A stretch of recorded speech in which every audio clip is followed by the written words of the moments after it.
Souvenez-vous de l'arnaque aux obligations indésirables de Michael Milken et Ivan Boesky. Ils font partie de la même cabale comme Sam Bankman et Bernie Madoff. Personne n'a suivi l'argent et n'a pu récupérer un centime. Regardez la famille de Sam Bankman et vous comprendrez qu'ils ont de très bons liens. Je suis sûr que Sam Bankman n'est pas dans une vraie prison. La crypto-monnaie est une arnaque majeure organisée par les agences gouvernementales. La plupart des principaux escrocs font partie d'un crime organisé par les mêmes familles au sommet de la pyramide cabale. Ils ont tous les mêmes origines, issus de la même cabale. La comédie continue et la cabale règne sur le monde. En 1991, j'ai rencontré le fils d'Ivan Boesky. J'ai appris de lui que son père n'était pas dans une vraie prison. Il était dans une petite ville comme un country club. Chaque soir, il allait dîner dans son restaurant préféré et se faisait envoyer des escort girls. Il a volé des millions de dollars et s'est enfui. La raison principale, c'est qu'il a été mis en place pour le sale boulot par les grands et ils l'ont couvert. Cela ressemble également à Epstein qui a été introduit dans le monde de la finance par les Rothschild. Epstein travaillait pour le Mossad pour faire chanter les jeunes filles auprès de dirigeants plus âgés et de personnes influentes comme Clinton, le prince Andrew, Gates et compagnie. Démêler la toile de la tromperie financière, crypto-monnaie, cabale et les échos des scandales. Le monde de la finance est depuis longtemps entaché d'histoires de tromperie, de fraude et de schémas élaborés visant à manipuler les marchés. Un tel chapitre de l'histoire financière qui continue de résonner est l'ère des obligations pourries, associées à des figures telles que Michael Milken et Ivan Boesky. En avançant rapidement jusqu'à nos jours, un nouveau casting émerge, comprenant des acteurs tels que Sam Bankman, faisant écho au sentiment de crime organisé et de tromperie dans le domaine de la crypto-monnaie. Dans cet essai, nous plongeons dans l'ombre des scandales financiers, explorant les prétendues connexions entre ces figures apparemment disparates et les allégations selon lesquelles la crypto-monnaie serait une escroquerie majeure orchestrée par des agences gouvernementales. La tromperie des obligations pourries, un prélude historique. Les années 1980 ont été le témoin d'un paysage financier dominé par l'essor des obligations pourries, avec Michael Milken et Ivan Boesky jouant des rôles prépondérants.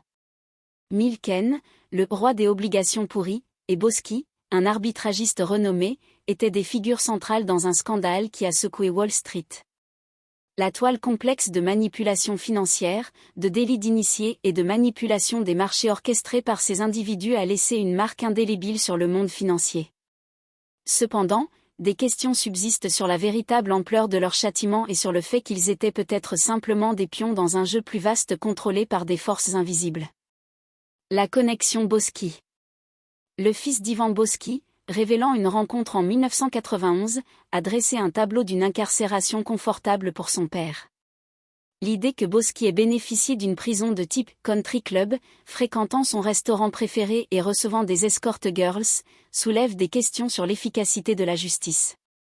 Se pourrait-il que Boesky, comme d'autres présumés criminels financiers, ait été stratégiquement placé pour accomplir un travail sale pour les joueurs puissants au sommet de la pyramide?